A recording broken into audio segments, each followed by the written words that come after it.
Should be good. Okay.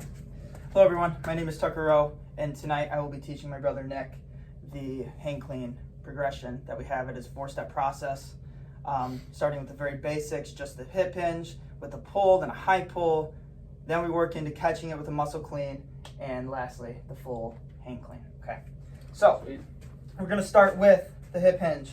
It is important to have a good setup to start. So we're going to start around hip width.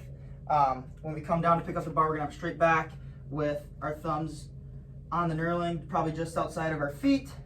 Pick it up carefully. I know it's lightweight, but we are going to hip hinge first. So we're going to hip hinge down to above the knee and just pull up. So this is our clean pull, just a hang clean pull.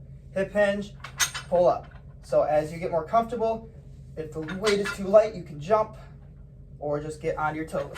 What we're focusing on here is the explosion through the hips and through the lower half. So go ahead, show me a couple of those.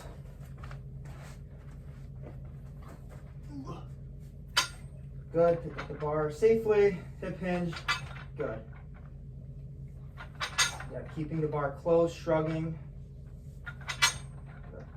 Keep the shoulders back when you shrug. There you go. All right, good, okay. So next we're gonna move into the hang clean high pull.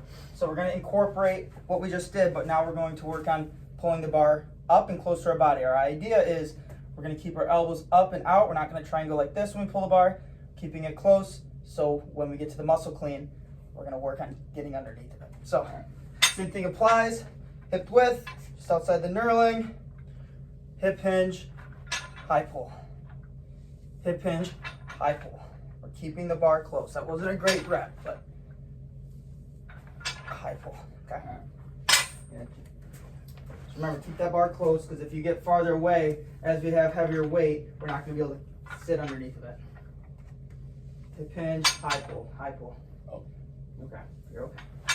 There you go, a little bit higher. The thing up by your chin, there you go. Elbows out, yes, there you go. Give me one more good one. Close to the body, good. Okay.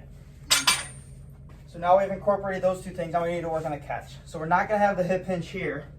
We are going to have, just from position 1, we're just going to work on catching it. Okay? Just going to work on catching it. Let it roll in your fingers. I feel comfortable with 3. Depending on your wrist mobility, it's maybe 1 or 2. Just work on catching it, keeping that bar close and shrugging up. Okay? All right.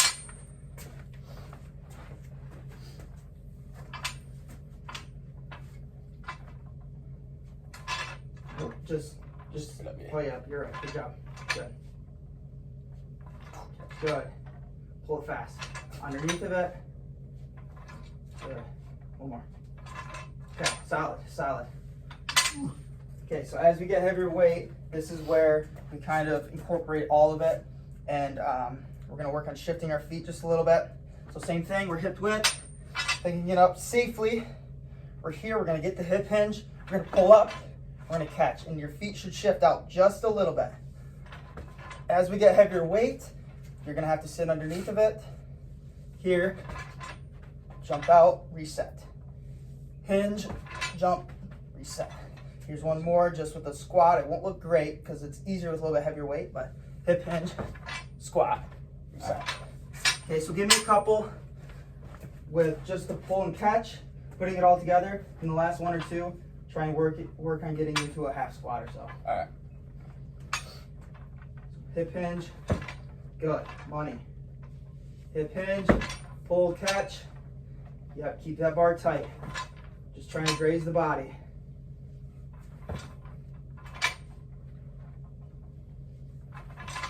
Good. Give me a couple deep squats with it, half squats. There you go. You shift your feet. Good job. Hinge, pull, catch, reset. Good job. Okay.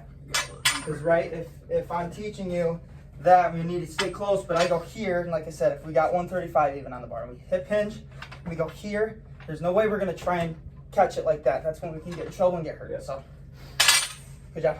Appreciate you.